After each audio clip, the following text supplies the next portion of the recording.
The sun was sinking behind the tall pine trees, painting the forest in shades of orange and gold.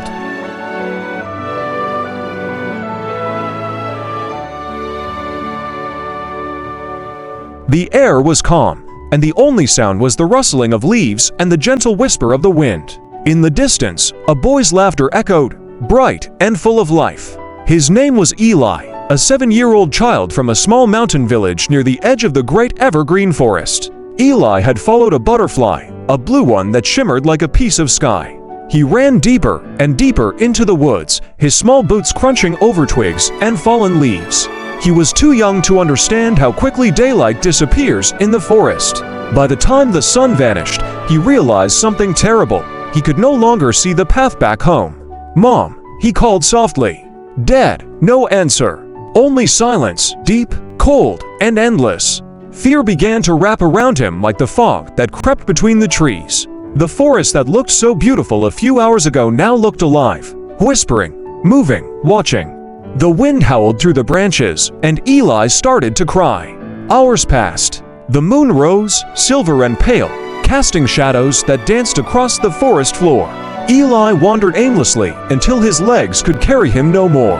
He sat down beneath a huge oak tree, hugging his knees, shivering in the freezing night air. That was when he heard it, the low, haunting sound of a wolf's howl.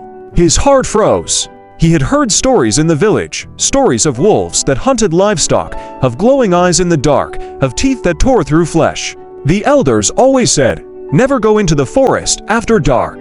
The wolves rule the night." Eli held his breath. The sound came closer. Twigs snapped.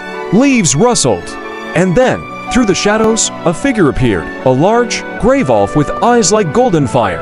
The boy's instinct told him to run, but his legs were too weak, his body too cold. He just sat there, trembling, staring at the creature that now stood only a few feet away.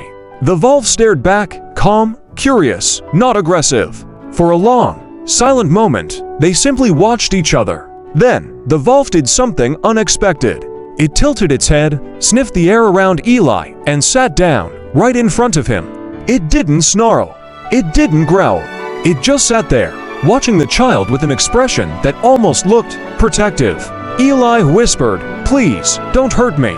The wolf blinked slowly, then looked away, as if to say, "I won't." The boy's fear slowly began to fade, replaced by a strange feeling of comfort. The wolf's presence made him feel less alone. He curled up beside the tree again, his eyelids heavy with exhaustion.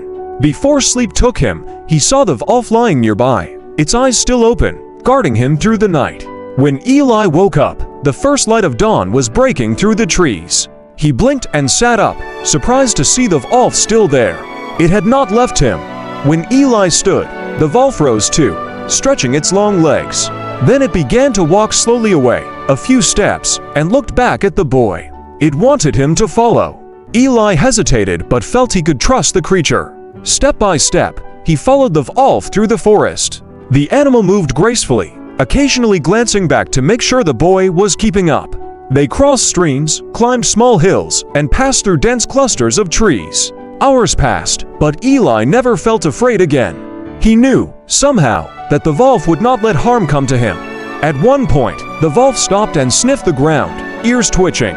Then it turned and barked softly, not in warning, but in direction. Eli followed, and soon they came upon a small clearing where berries grew. His stomach growled, and without fear, he picked a few and ate them. The wolf sat nearby, watching like a silent guardian. Later that day, as the sun climbed high, Eli grew tired again. The wolf led him to a stream where he could drink water. When he slipped on a wet rock, the wolf quickly moved closer, nudging him gently with its muzzle, helping him up. Eli laughed softly. It was the first time he had smiled since getting lost. "Thank you," he whispered. "You're not scary at all." The wolf wagged its tail once, just once, and turned its head toward the deeper part of the forest, listening. It could hear something Eli could not, the distant sound of human voices. Searches. The villagers had been calling his name all night. The wolf began to move faster, guiding Eli through the trees. Every now and then, it would stop, look back, and bark, urging the boy to keep going. The forest grew thinner, sunlight breaking through. And then, at last, Eli heard it too, his mother's voice, crying his name. "Mom! Mom! I'm here!" he screamed, running toward the sound. Through the last line of trees, Eli saw a group of men, villagers holding torches and sticks. When they saw him, they shouted with joy and ran forward. His mother dropped to her knees, hugging him so tightly that he could hardly breathe. "My baby, my sweet boy," she sobbed. "We thought we lost you." Eli wanted to tell her everything about the night, the cold, and the wolf that saved him. But when he turned to point at the creature, the wolf was gone. He looked around desperately. Nothing. Only the quiet forest behind him. The villagers, still scared of wild animals, had brought weapons, and the wolf had disappeared before they could see him. "No, wait," Eli shouted. "He helped me. The wolf helped me." But the adults didn't understand. They thought the boy was imagining things, a fantasy born of fear and exhaustion. Only Eli knew the truth. Days passed. The story of the lost boy spread through the village, but few believed his tale about the wolf protector.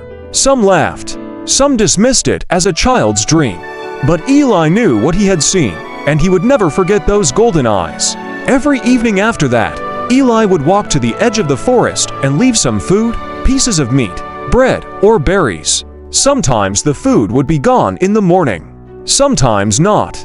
But every now and then, when the moon was high, he would hear that same distant howl, soft, calm, not hungry or wild, but familiar, almost like a greeting. Years passed. Eli grew up. The forest that once scared him became a place of peace. He learned about animals, studied them, and became a wildlife conservationist. He dedicated his life to protecting wolves, inspired by the one that had once protected him. One day, more than 20 years later, Eli returned to his old village. He was now a man, strong and kind, with the same curious eyes he had as a boy. The evergreen forest still stood tall, unchanged. He decided to visit the place where he had once been lost, the old oak tree. As he reached the clearing, he stopped in awe. There, lying peacefully near the tree, was a wolfy old, gray, and tired. Its fur was thinner now, its eyes softer. Eli felt his throat tighten. Could it be the same one? He slowly approached, speaking softly. "Hey, old friend, do you remember me?" The wolf lifted its head, its golden eyes meeting his. There was no fear, no confusion, only calm recognition. It blinked slowly, just like it did that first night long ago. Eli knelt beside it, tears in his eyes. "You saved my life," he whispered. "I never forgot you." The wolf gave a quiet, low sound, not a growl, not a whimper, something in between, as if saying goodbye. Then it rested its head on the ground, exhaled one last soft breath, and went still. Eli sat there for a long time, his hand on the wolf's fur, the wind whispering through the trees. He buried the animal beneath the same oak tree where they had first met. From that day on, he dedicated his life to protecting wolves around the world, teaching people that even the fiercest creatures have hearts capable of kindness. Years later, as an old man himself, Eli often told this story to children in the village about the night he was lost and the wild wolf that became his guardian. Some believed him, some didn't. But every time he ended the story, he would look toward the forest and smile. And sometimes, on quiet nights, a single wolf's howl would echo through the valley, soft, gentle, and full of memory. Eli would close his eyes and whisper, "Thank you, my friend, for saving me."